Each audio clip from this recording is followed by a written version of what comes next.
The non-football stuff out of the way first to talk about Tim and since he hired you and Sure. your relationship. Yeah, I will always appreciate the fact that Tim hired me, and I think will always be most special to me is he gave me an opportunity to be the head football coach where he went to school.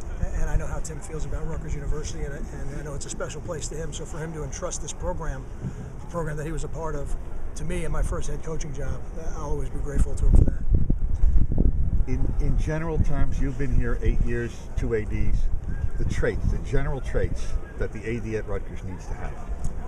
I think I'm going to hold off on that just because I think those are conversations that have to be had with the president and with the administration. I think those are always things that have to be discussed as a group.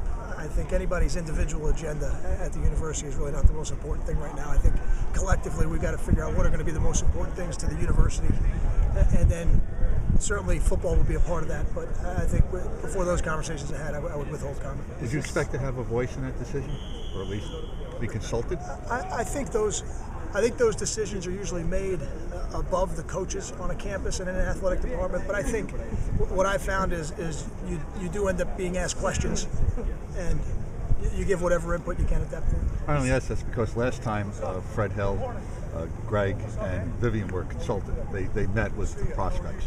I would think that's probably standard procedure. I don't think that's anything out of the norm. Is this something that you've addressed with the team? Obviously, a lot of people are pretty close to Tim that are on your team.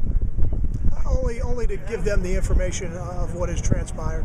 I think that you'll find that Tim was somebody who was involved in the recruiting process for some of these players, so they certainly know him very well. What was the overall reaction? I think you're going to hear from one of the players here in a little bit. I'll let him describe that. What about as far as recruiting, Kyle? Has that any effect at all? I don't see it having an effect on recruiting, and here's why. I think the players that we have recruited and are in the process of recruiting here, they know what we strive to be. They know that every day in everything we do, we strive to be the class of college football. And certainly the players that we're involved with right now know from the last 12 months what has been accomplished in this program on and off the field. The 2012 Big East Excellence Award for academics that our program received, the highest GPA the last 2 semesters that we've had in the last decade, and certainly our national ranking in the APR continues to be something that we're very proud of, and something that we feel like we've done better than any other BCS Division I football team in the country over that period of time. And then on the field, winning our first conference championship, sending 6 players to the combine, the most we've ever sent, a Super Bowl champion in just the last month, and the continued success of our team through last season into the spring. The recruits know what we are here, and I don't think it'll have any effect on our recruiting. Moving on to today's scrimmage, what's your just general impressions from down here on the field? It's always good to get the first scrimmage in because you certainly find out a lot about your team, but at the same time, you always turn to the next scrimmage to see how fast and how quickly you can improve. There's a lot of places we need to improve as a football team right now. There's nothing more valuable for these younger players who have never been in the live fire than to be out here in the stadium on the field. The next time we do it, we'll completely remove the coaches. Today we semi-remove the coaches, and that'll be a good learning experience for them as well. Are there too many injuries to key players to get a real handle on what this scrimmage could produce for you? There are too many guys banged up right now at really 2 positions. Really, defensive line and wide receiver numbers are down, and that's why we're a little shorter today than we've been in the past. We would like to certainly have more reps, but with the numbers we have, it wouldn't have been productive for the team to do that. We've had, unfortunately for us, Julian Penix has a knee injury, and it's going to require surgery. He's going to have ACL surgery in a couple of weeks. So that's disappointing. Al Page had to have a procedure done on his lower leg. He's going to be finished for the spring, and we'll get him back by training camp. But those are things that have happened in the last couple of days.